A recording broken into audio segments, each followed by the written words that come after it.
Hey, Alter Everything listeners. We wanted to let you know that you can join fellow data lovers, analysts, and innovators at the Alteryx Inspire 2025 conference. It's the analytics event of the year, happening May 12th through the 15th in Las Vegas. Head over to alteryx.com/inspire to register now. We would love to see you there.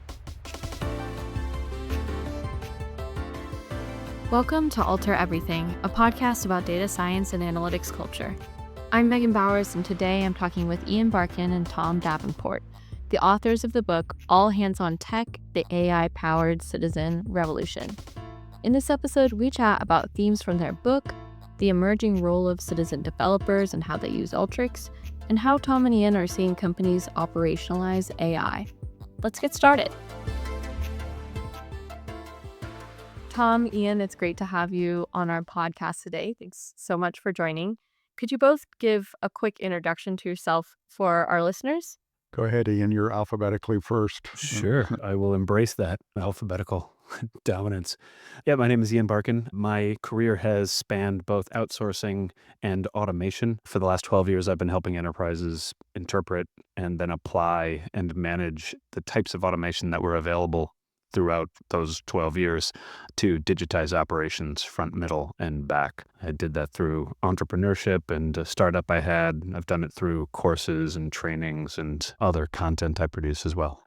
And I'm Tom Davenport. I'm a distinguished professor, I think it's my official title, at Babson College, faculty director of a new center on tech and entrepreneurship at Babson. I'm also a visiting scholar at the MIT Initiative on the Digital Economy, visiting professor at the University of Virginia Darden School at the moment, and a senior advisor to Deloitte's Chief Data and Analytics Officer program.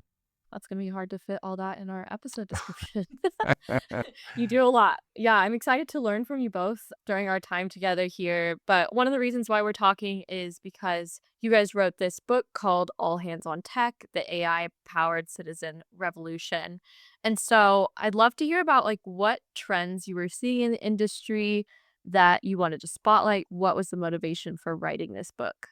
Yeah, let me start. And then I think Ian has a slightly different motivation, but I have mostly worked in the realm of data science, analytics, big data, AI, and I was particularly interested in what was happening to democratize those activities and saw a fair amount of that going on. I'd written a little bit about it. And then a couple of years ago, I'd written a piece on low code and no code, which I knew less about, but it was in Harvard Business Review. And I think the first thing on that topic, I don't know, Ian and I started talking and he was interested in it as well, but I'll let him tell you why. Yeah. Tom and I have known each other for probably about 10 years now. We met back when I was running that RPA consultancy. I was fascinated by this inflection point that we were rapidly finally approaching. There had long been this aspirational comment around how technology was getting easier and more people could actually use it to digitize their day-to-day tasks and work. But much of that usually played out to be just that, aspirational. It was marketing, and enterprises struggled to truly convert that promise into practice. But the last few years, we've rapidly been approaching a point where, as Tom said, the technology was getting easier and easier. It was also getting more and more capable, which just it opened the aperture to the number of people within an enterprise that could actually contribute to this digital transformation narrative. And that's what was so exciting, was technology truly was getting so easy that domain experts and business analysts could turn ideas into actions. And that was worth the time to learn more about it, see what was happening, and as Tom and I found, to explore the different realms of citizenry and different ways that technology was enabling this trend.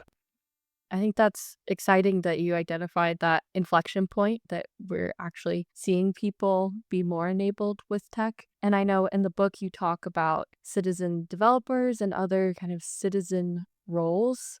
So what do you guys mean when you talk about these citizen roles, and why are they important in industry today?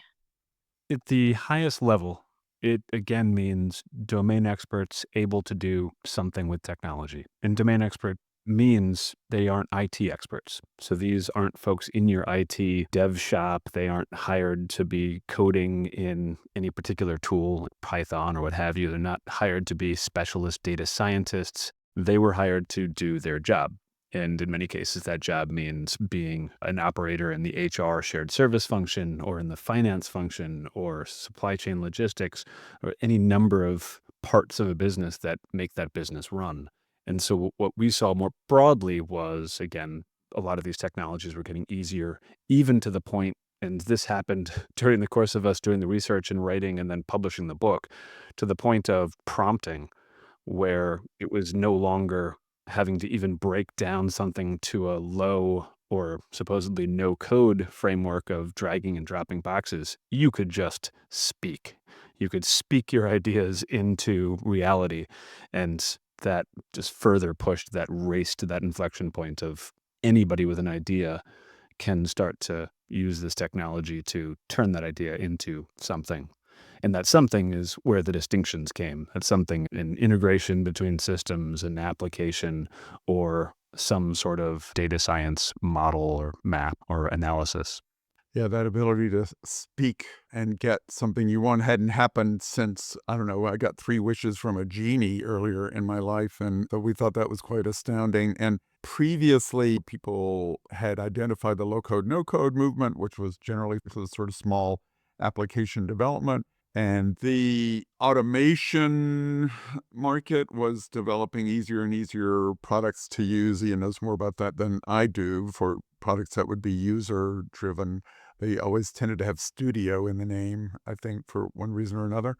And then as I say, I was particularly interested in democratizing data science, automated machine learning tools that let non-professional data scientists do quite serious data analysis and prediction and so on. I think you kind of touched on this at the end of your answer there, Tom, but I'm curious, like, what kinds of applications or analysis are you seeing these citizens developing?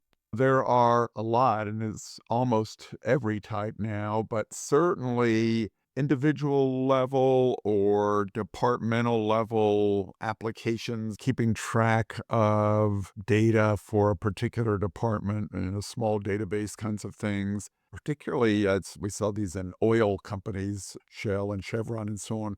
Applications that needed to be developed quickly that IT couldn't quite get around to, involving disasters, say. We're having a big hurricane. We had a lot of damage to our refinery. What are the things that we need to do to fix it back up, get things going again? And if you talk to IT, they might say, sure, I can get to that in 6 months, but we need to start fixing things tomorrow. So that kind of application, and then relatively small automations, typically of a series of defined tasks, not entire business processes generally. And then in data science, it was typically, I would say, non regulated, non critical to life as we know it, sorts of applications involving marketing, for example. If you get a predictive model about who's going to buy something from you a little bit wrong, life is not going to come to an end. And so a lot of marketing people started to do that kind of analysis, and a little bit of supply chain optimization and predicting demand and things along those lines too. I think one of the interesting things was the spectrum too, because as Tom said, the book stems from two different articles that we were able to publish in two different journals. One of them had a title of Grassroots Automation, and that idea that individuals in every part of an enterprise have good ideas and have a degree of comfort and familiarity with the scope of work and the job they're doing. This is enabling them to then apply those good ideas and do something with them. And so we did see great examples. Departments like there was an individual in Home Depot who made a huge impact because he had a good idea and was able to act on it. Especially in the data science realm, Alteryx came up time and time again as that catalyst for turning those good ideas into those actions and actionable models that not only saved hours and hours of analysis if it was a formal team doing the work, it actually created the reality of the model that wouldn't have happened otherwise. Definitely. I love those examples. I hear it too, creating content for Alteryx, doing the podcast and other things. the ways that people in the line of business can be empowered with Alteryx for sure comes up a lot. I did want to touch on something you said, Tom, about kind of the non-mission critical applications and things being put back into the hands of the marketing folks per se. I'm curious what you guys think about in the future. Do you think mission critical type analysis will also transfer hands, or would that always stay within the IT, the data science department? I think if something is truly mission critical, then you should probably get some professionals involved. But citizen development is definitely changing the process and the participation in those types of projects because with citizen development, these subject matter experts, they can engage much more in the process than they could in the past. They're not just throwing some requirements over the wall to the IT organization and waiting a few months to see something back because they've developed systems on their own. They could even do a prototype and say, yeah, it ought to do something like this, only it needs to be more careful with critical data or something along those lines. And Gartner, I hesitate to provide more publicity to Gartner since they do pretty well already, but they coined this term fusion teams, people who are professional IT developers and non-professional business experts who can work much more collaboratively than they have in the past. And we saw a fair amount of that at companies. I still think it's relatively early days for it on mission critical projects, but I think we'll see more and more of it going forward. And it is important to say that we aren't Pollyannish or out of touch with the fact that there are risks. And we certainly aren't advocating that you should just unleash powerful technology to absolutely everyone in your industry or in your enterprise and just let them do whatever they want to, because that is never a good idea. And actually, we focus quite a bit in the book, not only on case studies and the interesting direction of travel of technology and its ease of use and the aperture, more people being able to use it, but we have a framework that speaks to not only the governance you need to put into place, but the guardrails you put in place and the guidance you offer to nurture and educate and enable and coach the folks in your organization that are starting to become citizen data scientists and automators and developers.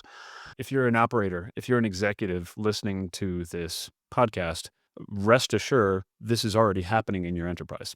Your individuals, your citizens within every single nook and cranny of your enterprise are using technology in some way, shape, or form to create solutions for themselves. And it's becoming more and more available. You can, with co-pilots built into every enterprise system you've got now, you can start to create these little digital twins and augmentation and applications. So if you think that it isn't happening, you need to rethink that. And then the idea of having governance so that these applications that affect me or a few people or my team or a department or whole ecosystem, are they edge cases or are they mission critical? All of them will come into the hopper as a result of people being aware of what's possible and coming up with ideas. Then it's up to you putting a strong governance and guardrails structure in place to make sure that those mission critical initiatives aren't killed just because they're mission critical. They're just handled differently. And we have a good section of the book that's dedicated to how you might think of doing that. So everyone should buy this book for everyone in their enterprise, make it part of the required reading, and hand it out far and wide. I love it. We'll definitely link the book in our show notes for this episode for all the listeners to get their hands on it for sure. But I think your comments around governance make a lot of sense to me based on other conversations we've had on the show. For listeners out there who maybe are that kind of citizen developer, maybe they're in the supply chain, the finance departments, etc. What do you see as like skills that someone needs to be a good citizen developer or citizen data scientist? I'll let Ian do the sort of characterization of the different types of citizens there are, but there is a pretty broad range of technical skills involved, and it depends somewhat on what type of system you're planning to build as a citizen. If it's going to be workflow automation oriented, then you should probably know something about process improvement and how you think about re-engineering a process, maybe even things like Six Sigma and Lean and so on to take unnecessary steps out. If it's data science oriented, you probably ought to know something about statistics, basically, which is the core of that field. And you can generate a lot of quite sophisticated statistical models without knowing much. But to interpret them, I think you really need to have some idea of what's going on. So I think it depends somewhat. But as Ian can describe, it also depends on what type of citizen do you want to be. We actually break it down because it's a great question, and we thought a lot about it and try to come up with a coherent answer. And ultimately, there are skills that definitely set you up to be a better and more capable and more prepared citizen of any kind. But there were also two other elements to that equation, which were personality traits and mindset. And so we also focus on that. We can touch on them as much as you want. But some of it was a lot of these grassroots innovators were seen as rogue mavericks who were going against the grain to even have the idea and to persevere and to pursue it. And so, in many cases, those citizen success cases that presented themselves for us to even study were a result of people that just had grit and just stuck with it in the face of being told you're not supposed to do that, or are you even allowed to touch those systems, or that's not your job. So there's an element of grit and perseverance and just Piracy. yeah, that's right. So so you have to just be bold, and so that was a key as far as the personality trait. The mindset was to have a sort of an entrepreneurial approach to things because you really are the nature of being a citizen in some cases is doing it for the first time or doing it differently, effectively, than it is currently being done. And so you have to have that mindset. But then to the skills point again, it really did come down to some literacies, as Tom touched on. You had to have a level of data literacy and a level of just system literacy and understanding around the processes that happened in your business, which hopefully come as part of the day-to-day nature of the task that you're doing. But if you didn't embrace and have that level or quotient within those areas, then you likely weren't going to be the right sort of stuff to be a citizen data scientist or automator or developer. There are some skills just making the connection between what a business is doing and what it might need in the future. And I think Ian referred to that as the citizen scout who can see the need for this. He or she may not be able to actually develop the solution, but they can engage with other people who could do it once that need was identified. Yeah. I firmly believe because not everyone is going to be a citizen, nor should they be.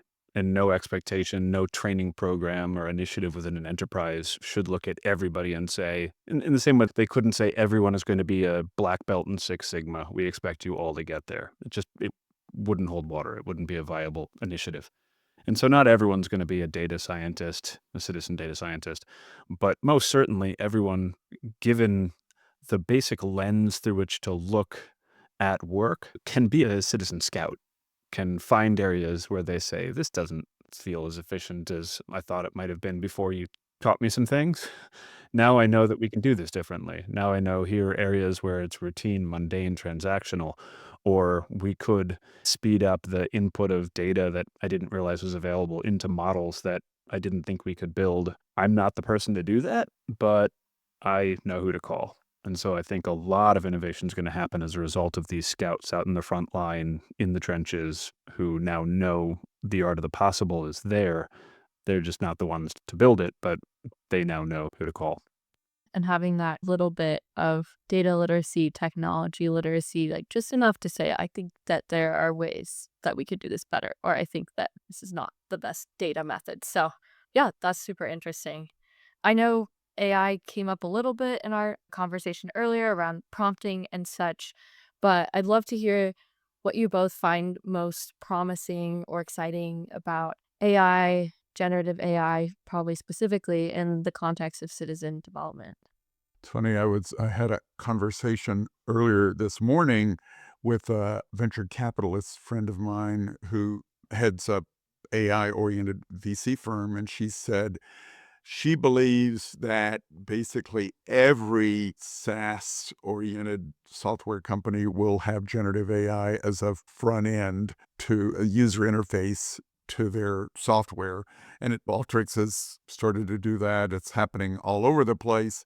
And so I think this ability to say what you want and at least get something out of it is going to be just really, really pervasive. Now, the question is just how much expertise do you need to take that something that comes out of your prompts, or even to create the right kind of prompts and get an app, a model, a website, an automation, whatever. And I think it'll vary a lot. And there will be some people who get it over their heads a little bit, but it's bound to accelerate the level and speed of digitization that companies can go through if anybody can create something like that just by wishing and talking it. into existence. I agree. I'm still trying to get my head around the different spectrum and different elements of AI as it affects this concept and the digitization of work. I mean, some of it It's also is changing every day, Yeah, basically, that doesn't right? help. well, and it doesn't. And so you've got the gearhead geeks who are so excited about just tokens per second and calculations and abilities of models. And I know for an absolute fact, and I would bet everything I have on the fact that enterprises haven't figured out a way to change faster as a result of all of this stuff. Right? I've spent my entire career helping enterprises, and they are very stubborn about making any change, and they're not getting any better. A friend of So mine calls that Westerman's law. Technology changes rapidly, organizations change slowly. exactly. And so you might have a fear of being obsolete or missing out, et cetera, but that doesn't change the fact that just your organizational constructs do not allow you to be constantly, experimenting with what has come out in the course of this discussion. Right? There have been 50 new tools that came out since we started talking, and they just don't compute at that speed. We better get off and see what they are. That's right. I know. I'm already starting to get nervous. I'm a little anxious. I gotta catch up. Yeah, if we could take a break for a moment so I could just go see what's happening. But there are an expanding catalog of tools that help you build applications, and that's interesting, especially for the citizen developer realm, but it still requires that you have ideas and still requires that you understand the constructs.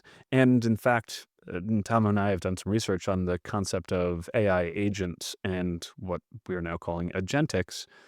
That's an even more confusing and multifaceted component of generative AI because it speaks to the degree of agency that some of these automations have to act autonomously. Now, that's a whole other discussion because most enterprise doesn't want agency. It wants compliance with process structure. So there's a whole lot going on right now that I think enterprises need to get their heads around. Just because it's possible doesn't mean that it is reasonable. That said, it's pretty cool what's happening, and you really can just speak ideas into at least really capable prototypes that allow you to advance the discussion with the more technical folks in your organization to turn those prototypes into enterprise, secure, robust applications if they deem them to be valuable. And with agents, you'll be able to speak your way into getting into really big trouble and losing lots of money and so on. It's really But quite amazing what's going to be able but to to be be clear, possible.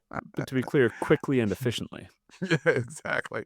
With little human intervention. That's right. Yeah. So it'll sometimes, I mean, to lose a lot of money over a period of weeks is just grueling. But if you can do it over 15 to 20 minutes, that gets the job done and puts you out of business faster. Maybe we'll have to have a follow-up episode on agents. It seems like there's Right. a lot to unpack here. Well, and again, back to the sort of the guidance and our governance and guardrails, the reality of any enterprise and any system is that they change. Right? That is the only cardinal rule is everything changes. And so if you do start to deploy an infinite number of agents that work together and on systems, you're welcoming. I mean, and we were talking about gray IT and technical debt with our version of citizenry. Fast forward to the current version of what could happen with all of this agentics, and it's going to be chaos if it's not well orchestrated, which is why you should turn to the pages that discuss governance, guardrails, and guidance in our book. And One last one, only inspired because Tom had mentioned that most startups and SaaSes are going to have a generative front end. There's this other narrative about how software itself is going to go away. ERPs will go away because all they do is sit in between you and intent and your data, which is really interesting. But I think of that as like playing Monopoly without the board. It's just you need the board to tell you what the steps are. And so logging into no CRM and just talking at your data will take incredible level of sophistication of the people talking to your data. And I just don't see it. And we need cards that say, do not pass go, do not collect $200. Absolutely. And a little shoe. That's super interesting to think about. I've never really thought about that piece of it, of like how far it could go potentially. But you both mentioned enterprises being stuck in their ways, for lack of a better term, but hard to change and move and implement new technologies. So I'm curious if you have companies that you've worked with, consulted with, that are operationalizing AI to get returns on their investment, if you've seen that done well. I would say absolutely. I mean, one of the big Alteryx users, PwC, is all in on generative AI as well. And I'm sure they're using generative AI as a front end to Alteryx. But I think that not only for the clients, but internally, they'll be able to do all sorts of things with generative AI. And they made major investments. And most companies are not all in on generative AI. They're experimenting, they're not carefully testing and measuring how it's working, or they have a sense it might increase productivity, but they don't know how much. But companies like that, Morgan Stanley is an impressive example. It's not easy to create production applications of generative AI, but they're both doing it. And I think we'll see more. A year ago, I did a survey with AWS that suggested only 5% of large organizations had a production application. But now I think in most surveys I see now is between 15 and 20%. So it's growing. And I think it also begs that you look at what the R is in the ROI calculation and what sort of returns you're looking for. Because we're coming off a decade in which the overarching narrative towards the end of it was that 75% of digital transformation programs failed. And a bunch of these generative AI experiments will also fail. That's just the nature of pushing the envelope and pioneering. But it is changing the vocabulary. It is changing the way that we look at how we operate and how we understand our data and how we organize as organizations. And one of the interesting comments we heard in our interviews for the book was that when you got a sort of a multifunctional team together in a room now, it was very hard to know who was from the business, quote unquote, and who was from the IT side because they were so fluid and comfortable with each other's languages. And I think as we continue to do these iterations and experiments, we'll just become more and more comfortable speaking to one another, which was half the battle. And most of my career has been spent evaluating the oil and water nature of business and IT not being able to collaborate. Those walls are breaking down. I've spent a huge amount of time on that too. What are we going to do now, Ian, if those walls are breaking down? That's right. We'll be out of a job. Yeah. I guess write more books. Just show up on podcasts. Just podcasts. Start working on the agents, I Yeah, there you guess. go. Make it even That's right. smoother. Yeah. Honestly, you could spend every waking second just taking YouTube training videos on agents. There's so much content out there right now. But yeah, Tom, we'll schedule a separate call to discuss what our career and fates hold for us. I mean, I'm glad to hear that there is better collaboration and speaking of the same languages, because I know so many of our listeners experience that friction working on the data side and talking to the business and vice versa. So I mean, that's the data geeks were the hardest to understand, right? But they knew they were doing something useful, but every group is a specialist group.